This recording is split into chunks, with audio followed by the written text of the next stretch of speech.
Lebanon में Israel ने अभी तक का सबसे बड़ा अटैक किया है। इजराइल ने अपने इरादे भी जाहिर कर दिए हैं कि वो किसी भी कीमत पर हिजबुल्लाह को हमास जैसा हमला करने का मौका नहीं देगा और इसीलिए इजराइल ने एक ही झटके में हिजबुल्लाह की रदवान फोर्स के टॉप कमांडर को मार गिराया है। ये हमला दक्षिणी बेरूत में किया गया है, जहां एक इमारत में इजराइल पर हमले का ब्लूप्रिंट बना रहे रदवान यूनिट के चीफ इब्राहिम अकील को मार गिराया गया। अकील को हिजबुल्लाह का दाइफ भी कहा जाता था, क्योंकि वो लेबनान में बैठकर ठीक उसी तरह हमले की प्लानिंग करता था जैसे मोहम्मद आइफ गाजा में बैठकर अल अक्सा के लिए हमले का ब्लूप्रिंट बनाता था। अब इजराइल ने हिजबुल्लाह के दाइफ कहे जाने वाले इब्राहिम अकील को मारकर बता दिया है कि वो जल्द ही हिजबुल्लाह का खात्मा करने वाला है। बस 15 मिनट की बमबारी नहीं झेल पाया लेबनान।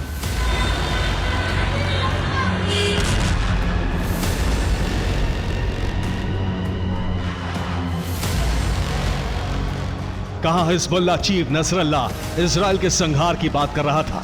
इतनी तबाही, इतना विध्वंस देखने के बाद शायद नसरल्लाह को सबक मिल गया होगा, इजराइल का विनाश सिर्फ एक सपना भर है। क्योंकि 15 मिनट में इजराइल ने इतने भीषण हमले किए जिससे न सिर्फ बेरूत दहल गया बल्कि हिजबुल्लाह के कमांड सेंटर की बेचैनी बढ़ गई।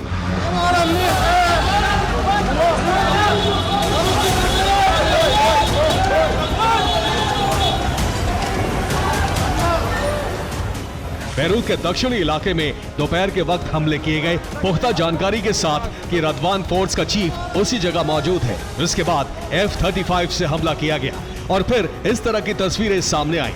तेज विस्फोट के बाद इमारतें गिरी, जिसके बाद सिर्फ और सिर्फ तबाही बाकी थी।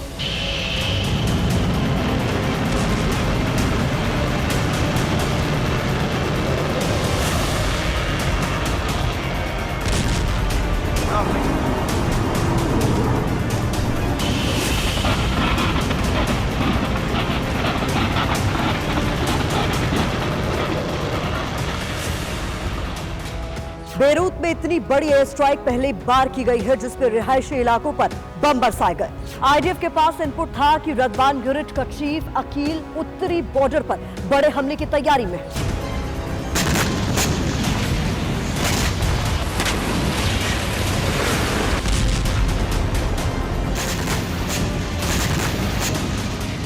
जिसके बाद मोसाद ने अलर्ट जारी किया और वॉर कैबिनेट में मीटिंग और हिजबुल्लाह पर हमले का ब्लूप्रिंट बनाया गया और टारगेट पर 12 कमांडर का नाम सामने आया।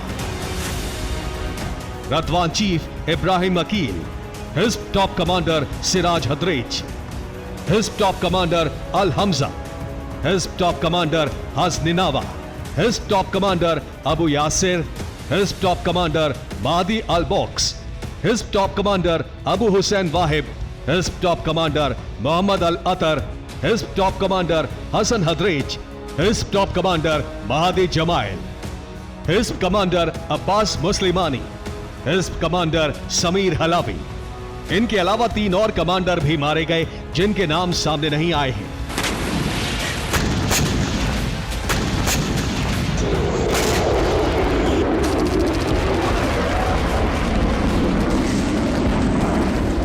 बेरूत में हुई एयर स्ट्राइक में आईडीएफ ने GBU-39 ग्लाइड बम का इस्तेमाल किया जिसने 4 इमारतों को तहस नहस कर दिया। इस हमले से रदवान यूनिट की लीडरशिप पूरी तरह खत्म हो गई। अब आईडीएफ के निशाने पर हिजबुल्लाह के टॉप कमांडर।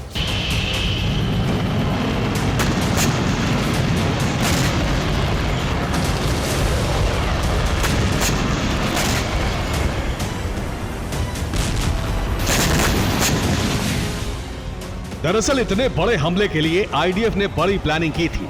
इसके लिए पहले से निगरानी की जा रही थी। मोसाद के जासूस बेरूत और उन तमाम जगहों पर थे जहां हिज़्ब के कमांड सेंटर मौजूद है।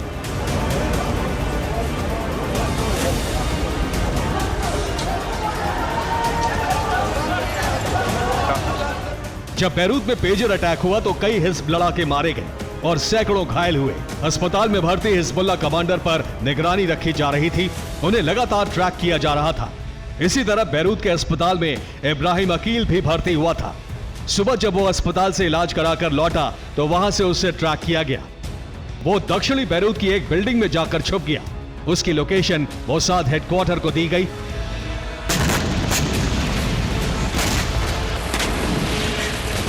और इसके बाद मोसाद ने बेंजामिन के फाइनल अप्रूवल लेने के बाद अकील को जमींदोज कर दिया। हमला इतना सटीक और विध्वंसक था कि अकील के साथ 14 और टॉप कमांडर खाक हो गए।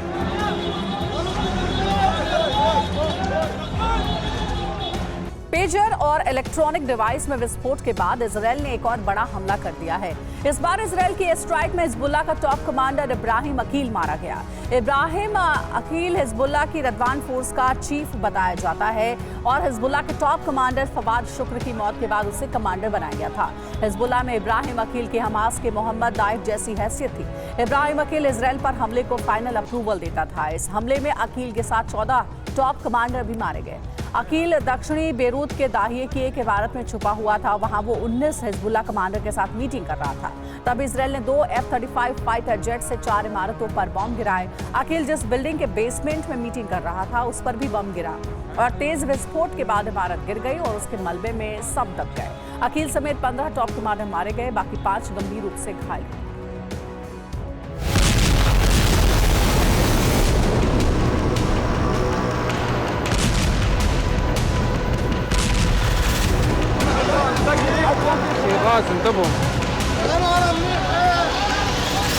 इब्राहिम अकील को मारने का दावा आईडीएफ ने कर दिया है। इजरायल ने कहा है मोहम्मद अकील 7 अक्टूबर जैसे हमले की तैयारी कर रहा था। इसके लिए उसने गैलिली को चुना था। वो वहां हमला करके इजरायल को दहलाना चाहता था।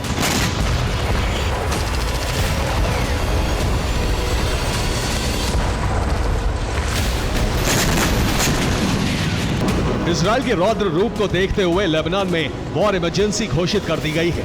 स्कूल कॉलेज बंद कर दिए गए हैं। ब्रिटेन समेत कई देश अपने नागरिकों को लेबनान से निकाल रहे हैं, जबकि ईरान और उसके प्रॉक्सी संगठनों ने इजरायल को हमले रोकने के लिए कहा है। अगर ऐसा नहीं किया तो अंजाम भुगतने के लिए तैयार रहने की धमकी दी है।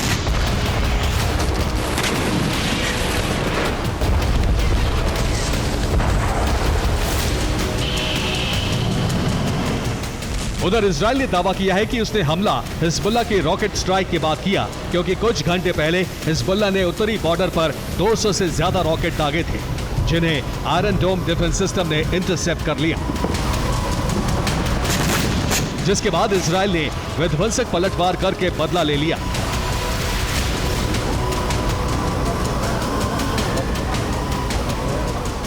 जबकि इस हमले को हिजबुल्लाह और ईरान ने नरसंहार बताया है।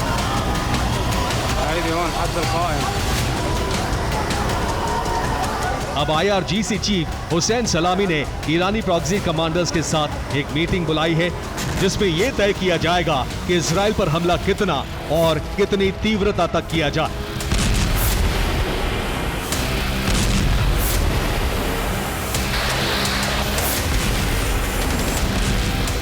यानी ये तय है कि अब अरब धधकने लगा है, जिससे दुनिया में महायुद्ध का अंदेशा बढ़ गया है। Bureau report, TV9 Bharatvarsh.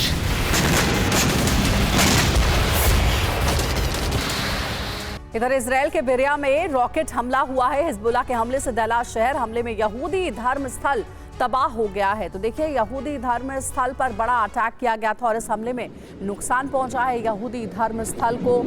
और ये तस्वीरें आपको दिखा रहे हैं जो इस बात की तस्दीक करती है कि हमला बेहद जोरदार था।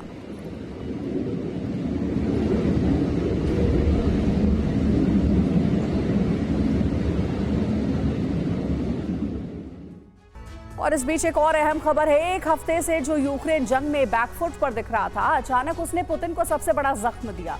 यूक्रेन ने एक ही रात में रूस के 6 हथियार डिपो तबाह कर दिए। ये सभी हथियार डिपो रूस के शहरों में मौजूद थे। दावा है कि इन हमलों में रूसी सेना का 30,000 टन बारूद जलकर खाक हो गया। यूक्रेन ने पहली बार फ्रंट लाइन से 750 किलोमीटर दूर रूसी शहरों पर हमले किए। सवाल उठ रहे कि क्या यूक्रेन ने नेटो के हथियारों से रूस पर लॉन्ग रेंज हमले शुरू कर दिए हैं। इस रिपोर्ट में देखिए पूरी खबर।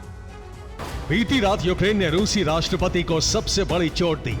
रूसी शहरों को दहलाकर व्लादिमीर पुतिन को ललकारा।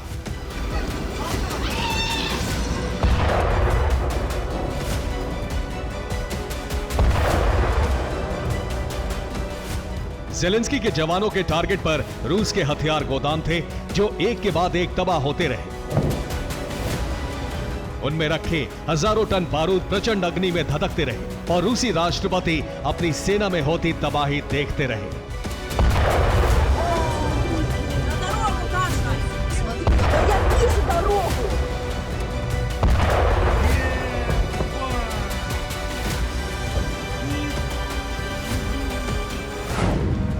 यूक्रेन ने बीती रात रूस के 8 शहरों पर 200 ड्रोन दागे। रूस ने 101 ड्रोन तबाह कर दिए, जबकि 99 ड्रोन टारगेट को हिट करने में कामयाब रहे। यूक्रेन के टारगेट पर रूस के हथियार गोदाम थे।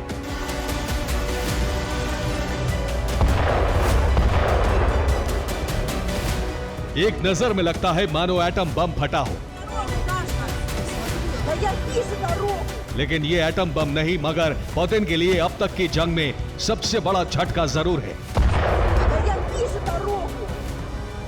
जबरदस्त धमाके की ये तस्वीरें रूस के क्रास्नोदर में मौजूद हथियार डिपो की हैं, जिसे जेलेंस्की के ड्रोन वीरों ने ड्रोन दागकर तबाह कर दिया।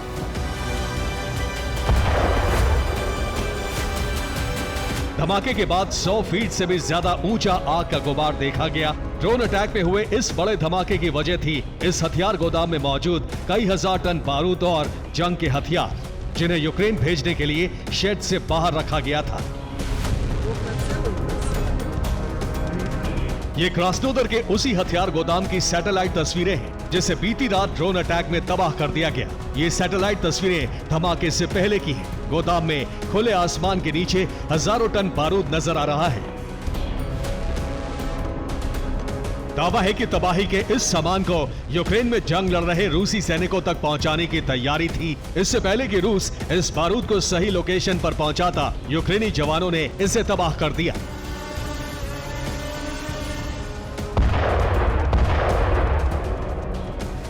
बीती रात रूस के क्रास्नोदर में तबाही होने वाला ये पहला गोदाम था, लेकिन असली तूफान आना बाकी था।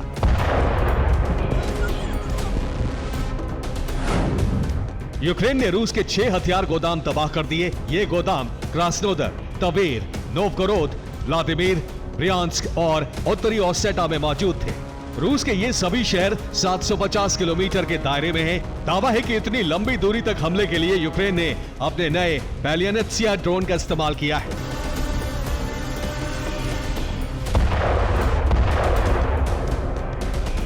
जंग शुरू होने के बाद रूसी धरती पर यह यूक्रेन का सबसे बड़ा ड्रोन अटैक माना जा रहा है। दरअसल हमलों में जितना नुकसान रूस को महज एक रात में उठाना पड़ा, उतना नुकसान कभी पूरे हफ्ते में नहीं हुआ।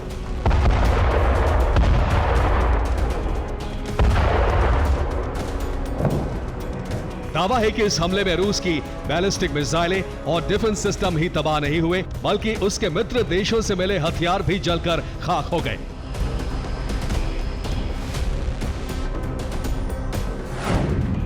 यूक्रेन के हमलों में रूस का 30,000 टन बारूद तबाह हो गया।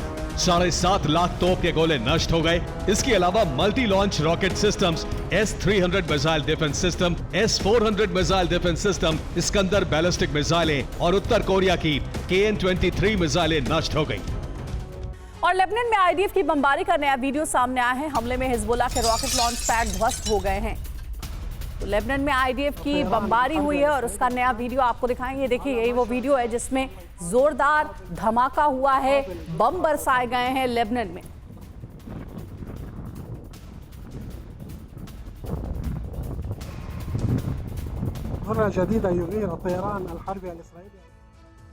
और वहीं कुर्स्क में रूस के भीषण हमलों के बावजूद यूक्रेनी सेना डटी हुई है। रूस का यह दावा है कि यूक्रेन कुर्स्क के पावर प्लांट पर हमले की कोशिश कर रहा है, जबकि दूसरी ओर यूक्रेन का एक परमाणु ऊर्जा प्लांट ड्रोन हमले की चपेट में आने से बच गया। IAEA ने रूस को चेतावनी दी है कि उसे ज़ैपोरिज़िया प्लांट को तुरंत खाली कर देना चाहिए और प्लांट को यूक्रेन के हवाले कर देना चाहिए। युद्ध के बीच कई बार कुर्स्क और ज़ैपोरिज़िया से रेडिएशन का अंदेशा जताया गया है, लेकिन अब रूस और यूक्रेन की सेना के रुख में किसी तरह का बदलाव नहीं आया। कुर्स्क में रूस के भीषण हमले जारी हैं। रूस की वायुसेना के विमान चुन चुनकर यूक्रेनी ठिकानों को भस्म कर रहे हैं।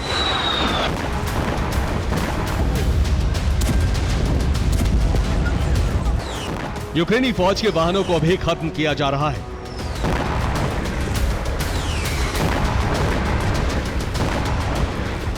दूसरी तरफ कुर्स्क में घुसपैठ का बदला लेने के लिए यूक्रेन के कई शहरों पर भी प्रहार हो रहा है।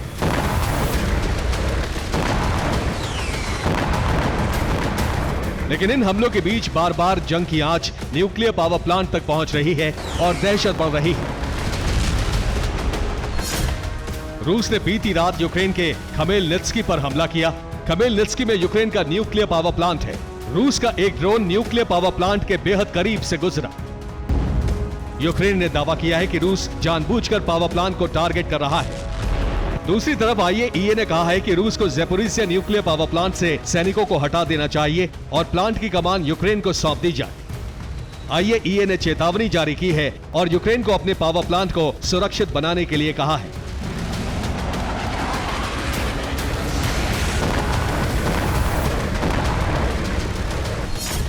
ज़ैपोरिज़िया पावर प्लांट में कई धमाके हो चुके हैं। पिछले दिनों पावर प्लांट में आग लग गई थी। ज़ैपोरिज़िया प्लांट में बिजली सप्लाई भी रुक गई थी।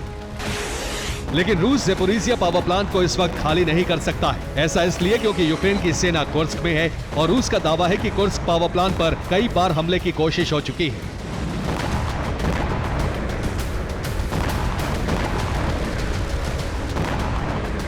रिपोर्ट के मुताबिक यूक्रेनी सेना कुर्स्क के कोर्चातोव परमाणु प्लांट पर मिसाइलों और ड्रोन से हमले की कोशिश कर चुकी है। माना जा रहा है कि कुर्स्क में रूस ने अपने न्यूक्लियर पावर प्लांट को बचाने के लिए ज़ैपोरिज़िया पावर प्लांट के जरिए यूक्रेन और नेटो पर दबाव बनाने की कोशिश की है। ज़ैपोरिज़िया न्यूक्लियर पावर प्लांट पर रूस के सैनिकों का कब्जा है। रूस के सैनिक न्यूक्लियर पावर प्लांट की सुरक्षा कर रहे हैं। फरवरी 2022 के बाद से पावर प्लांट में रूसी सैनिक मौजूद हैं। यूक्रेन का दावा है कि कुर्स्क मिशन के बाद से रूस ज़ैपोरिज़िया पावर प्लांट में धमाके की कोशिश में है। रूस अपना बदला लेने के लिए ज़ैपोरिज़िया पावर प्लांट को लगातार नुकसान पहुंचा रहा है।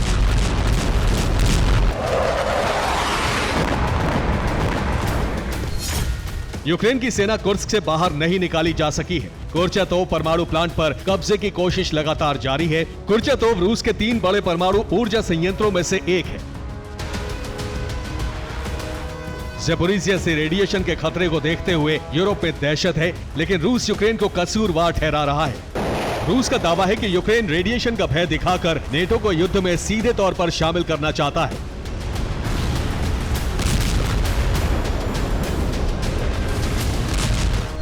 दूसरी तरफ यूक्रेन का दावा है कि रूस यूक्रेन को कुर्स्क से सैनिक वापस बुलाने के लिए मजबूर करना चाहता है। ज़ैपोरिज़िया की आग से अमेरिका और यूरोप पर दबाव बनेगा। नेटो यूक्रेन को कुर्स्क से सैनिक हटाने का आदेश दे सकता है। हालांकि कुर्स्क का कोर्चातोव न्यूक्लियर पावर प्लांट हो या फिर ज़ैपोरिज़िया न्यूक्लियर प्लांट, खतरा दोनों से बराबर है।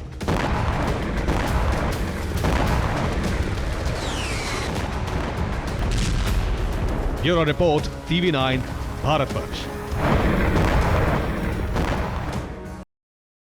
यूक्रेन के नाटो से लगातार हथियार मिल रहे हैं, जिसकी वजह से उसने रूस पर ताबड़तोड़ हमले किए हैं।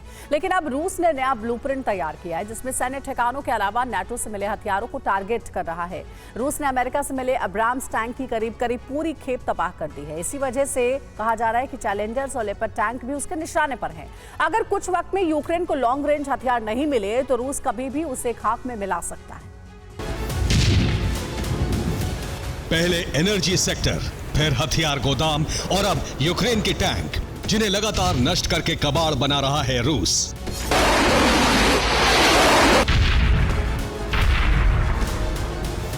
इस वीडियो को देखिए, इसे रूस के रक्षा मंत्रालय ने जारी किया है। रूस के ड्रोन अटैक में जब टैंक खाक हो जाते हैं तो यूक्रेनी सैनिक इस हालत में छोड़ जाते हैं, जिन्हें रूस अपने कबाड़ गोदाम में ले जाता है।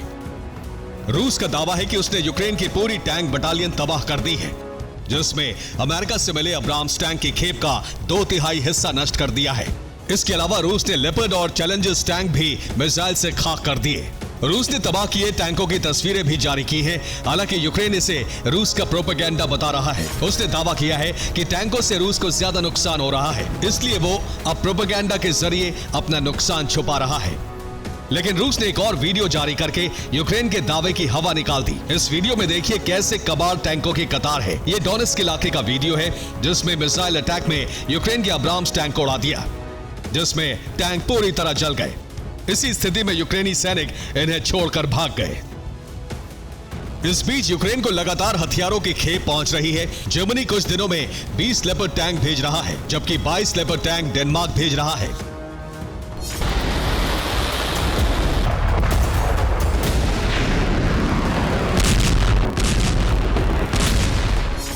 इसके अलावा भारी तादाद में गोला बारूद भी सप्लाई किया जा रहा है। साथ ही anti aircraft gun, 2 surveillance radar system और 10 MG3 मशीन गन यूक्रेन को भेजी जा रही है।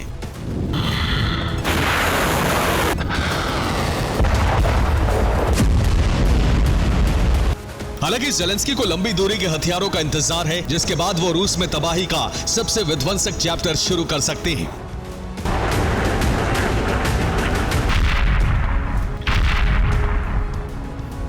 खासतौर से रूस में मौजूद उन तमाम सैन्य ठिकानों को निशाना बनाएंगे जहां तक अभी उनके हथियारों की रेंज नहीं थी।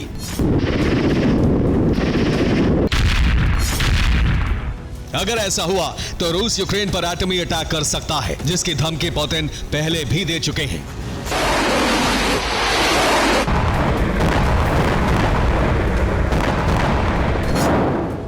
Bureau report, TV9 Bharatvarsh.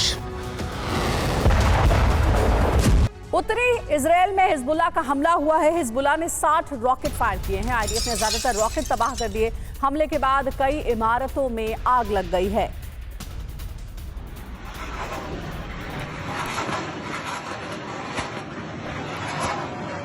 तस्वीरें देख सकते हैं। हवाई हमलों के बाद कई इलाकों में आग लगने की खबर है। लेबनान से रॉकेट बरसाया गया है और एक के बाद एक कई जगहों पर इसी तरीके से जोरदार विस्फोट धमाके हुए।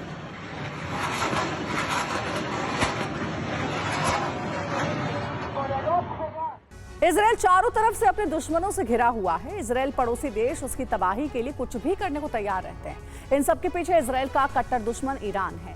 ईरान से ही इजराइल पर हमला करने वालों की फंडिंग होती है और हथियारों की डिमांड पूरी की जाती है। अब हिजबुल्लाह पर हो रहे हमलों का बदला लेने की तैयारी शुरू हो गई है। ईरान ने अपने तमाम प्रॉक्सी संगठनों को हमले के लिए तैयार रहने का आदेश दिया है। इराक से हजारों लड़ाके लेबनान शिफ्ट किए जा रहे हैं और ईरान की सेना के अफसर हमले की रणनीति तैयार कर रहे हैं। इस बार इजराइल पर 7 दिशाओं से हमले की तैयारी है। हिजबुल्लाह बदला लेने के लिए बेचैन है। ईरान इजराइल को सबक सिखाने के लिए तैयार है।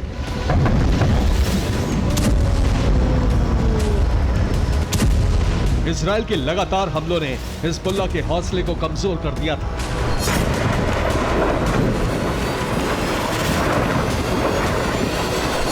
लेकिन ईरान ने हिजबुल्लाह को फिर जोश से भर दिया है। ईरान ने हिजबुल्लाह को भरोसा दिया है कि लड़ाकों के जख्मी होने की चिंता न की जाए। दूसरे देशों से जल्द कई लड़ाके लेबनान आएंगे। ईरान की सेना के अफसर हमले की कमान संभालेंगे। हिजबुल्लाह को हथियारों की कमी नहीं होने दी जाएगी।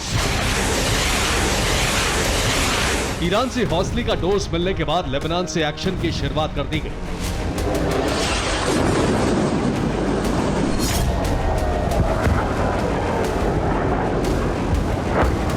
लेबनान ने दिखा दिया कि एयर स्ट्राइक के बावजूद हिजबुल्लाह कितना बड़ा हमला करने की क्षमता रखता है।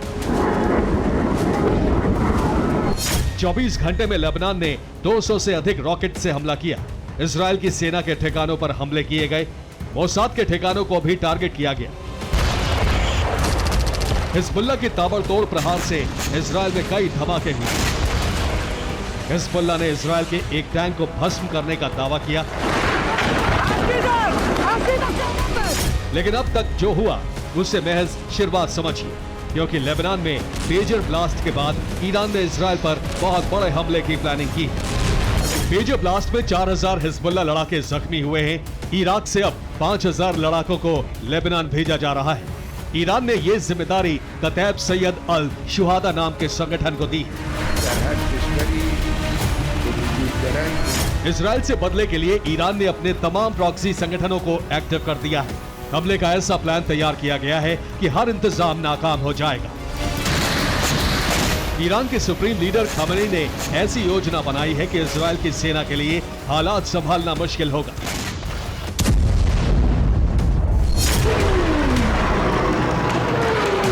युद्ध के इतने फ्रंट खोले जा रहे हैं कि इजराइल एक जगह मजबूत हुआ तो दूसरी जगह मात खाएगी।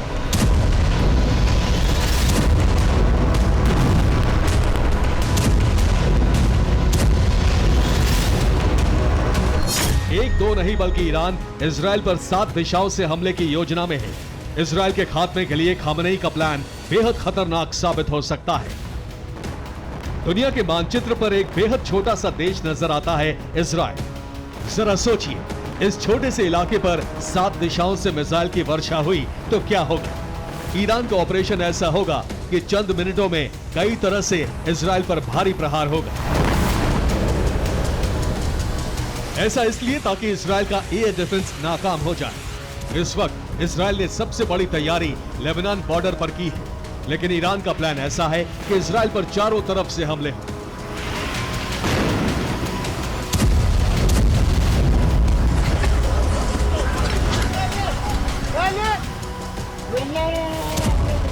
गाजा और वेस्ट बैंक में हमास तक हथियार पहुंचाए जा रहे हैं। हमास पूरी ताकत से इजराइल पर हमला करने वाला है। लेबनान से हिजबुल्लाह का प्रहार जारी है। यानी ये 3 ऐसे फ्रंट है जहां से इजराइल अभी और तेज हमले का सामना करने वाला है। सीरिया में हमलों की शुरुआत हो गई है। यहां से प्रॉक्सी संगठन अमेरिकी और इजरायली ठिकानों पर हमले शुरू करेंगे। अब ईरान के पूरे चक्रव्यूह को देखिए। Gaza, West Bank, Lebanon, Syria और इधर इराक, यमन से हमले होंगे। ईरान की सेना भी हमला कर सकती है। खामनेई ने 7 ऐसे फ्रंट तैयार कर लिए हैं जहां से इजराइल पर हमले की तैयारी है। इन इलाकों में मौजूद तमाम संगठनों तक हथियार पहुंचाने में ईरान को वक्त लगा है। कहा यह जा रहा है कि यही वजह है कि ईरान ने हमले के लिए वक्त लिया है। तैयारी पूरी होते ही इजराइल पर भारी हमला होने वाला है।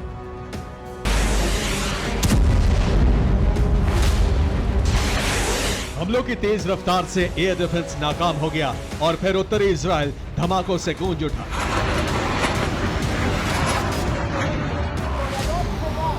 ये उस वक्त की तस्वीरें हैं जब हिजबुल्लाह ने लगातार 40 बार हमला किया।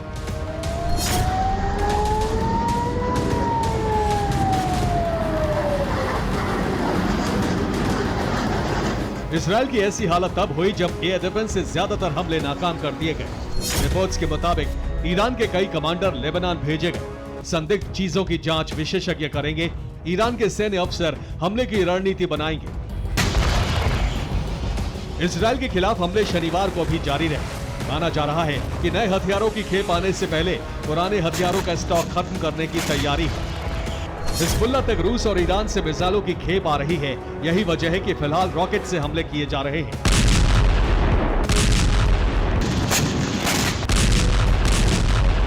लेकिन सबसे अहम है इजरायली सैन्य बेस पर हमला। इजरायल ने इसका बदला लिया तो युद्ध का दायरा और बड़ा हो सकता है।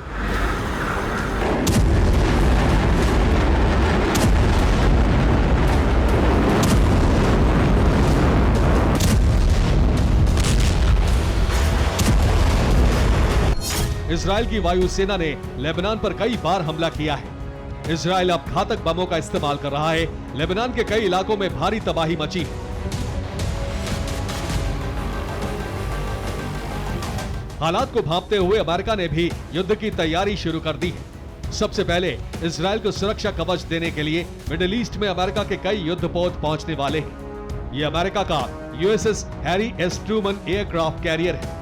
अमेरिकी नेवी ने इसे मिडिल ईस्ट की ओर रवाना कर दिया है।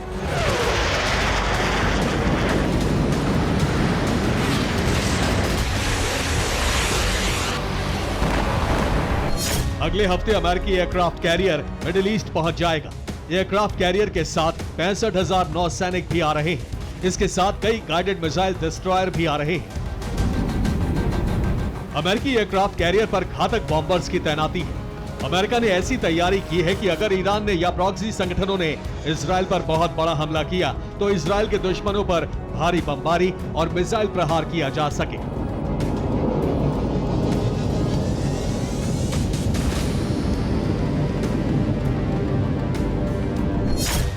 इजरायल भी लेबनान में ग्राउंड ऑपरेशन की तैयारी कर चुका है। ऐसे में मुमकिन है कि इजरायल की सीमा पर आने वाले दिनों में भीषण जंग की शुरुआत हो। Bureau report, TV9 Bharatvarsh. और वहीं दक्षिणी लेबनान में इजरायल का बड़ा हमला हुआ है। आईडीएफ ने हिजबुल्लाह के ठिकाने तबाह कर दिए। इजरायल की बमबारी का वीडियो सामने आया है।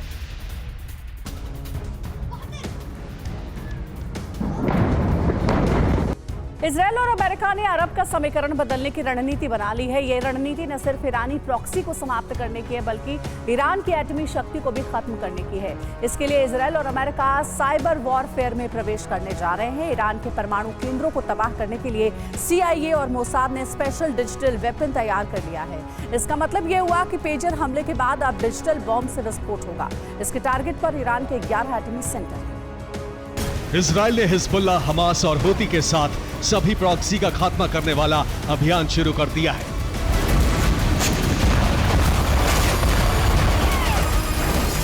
इजरायल का साथ दे रहा है सुपर पावर अमेरिका।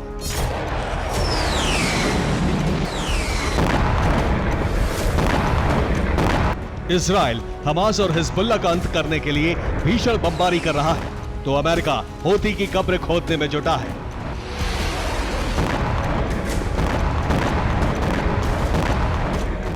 लेकिन नेतन्याहू और बाइडेन का अंतिम लक्ष्य सिर्फ ईरानी प्रॉक्सी के वजूद को ही मिटाना नहीं है। इजराइल और अमेरिका ईरान की परमाणु शक्ति भी खत्म करने के प्लान पर काम कर रहे हैं।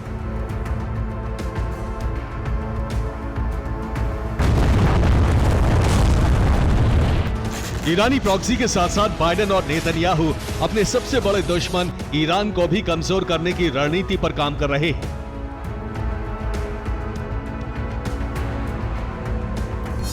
ईरान तभी कमजोर होगा जब उसके परमाणु कार्यक्रम को नुकसान पहुंचेगा।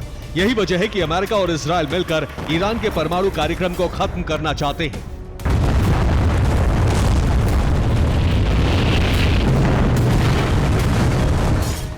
बाइडेन और नेतन्याहू ने यह टास्क अपनी खुफिया एजेंसियों को सौंपा है। एक सीक्रेट रिपोर्ट से खुलासा हुआ है कि CIA और मोसाद ने ईरान के परमाणु ठिकानों को तबाह करने की तैयारी कर ली है।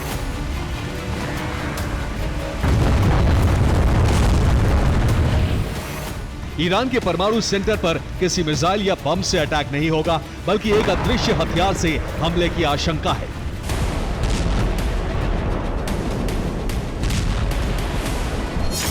लीक सीक्रेट रिपोर्ट के मुताबिक CIA और मोसाद ने एक डिजिटल वेपन तैयार कर लिया है। ये एक मालवेयर है जिसका नाम है स्टक्सनेट। इसी मालवेयर से ईरान के एटमी ठिकानों को तबाह करने की योजना है।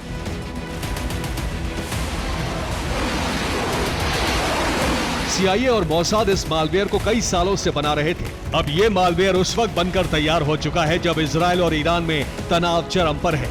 माना जा रहा है कि आने वाले समय में मोसाद इस मालवेयर को ईरान के एटमी सेंटर में मौजूद हार्डवेयर में डाल देगा। इसके बाद ईरान की परमाणु तकनीक, उससे जुड़ी सूचनाएं और प्लानिंग एक झटके में बर्बाद हो जाएंगी।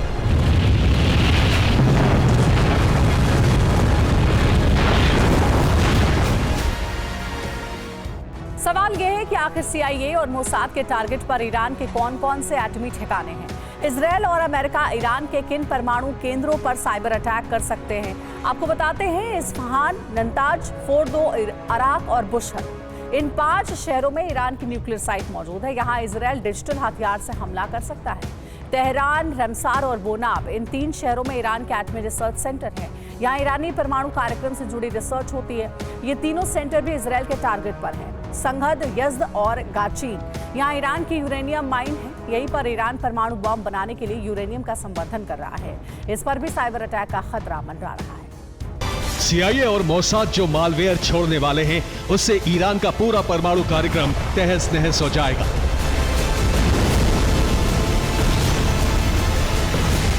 न धमाका होगा, न ही विनाश होगा। एक सॉफ्टवेयर ईरान के उस सपने को चकनाचूर कर देगा जिसे हकीकत में बदलने के लिए ईरान कई दशकों से लगा हुआ है।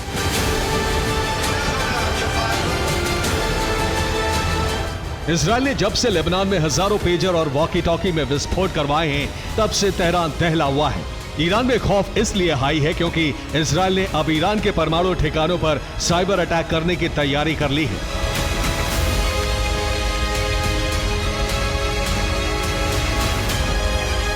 ईरान साइबर एक्सपर्ट्स के जरिए इस खतरे को टालने में जुटा है।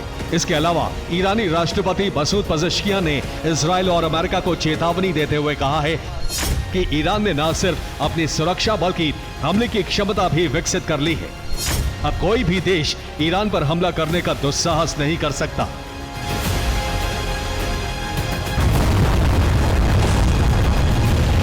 इजराइल और अमेरिका पर पज़ेश्कियान की चेतावनी का कोई असर पड़ेगा, इसकी संभावना शून्य है।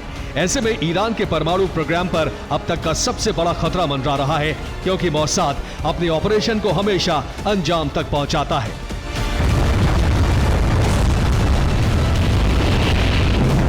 Bureau report, TV9, Bharatvarsh.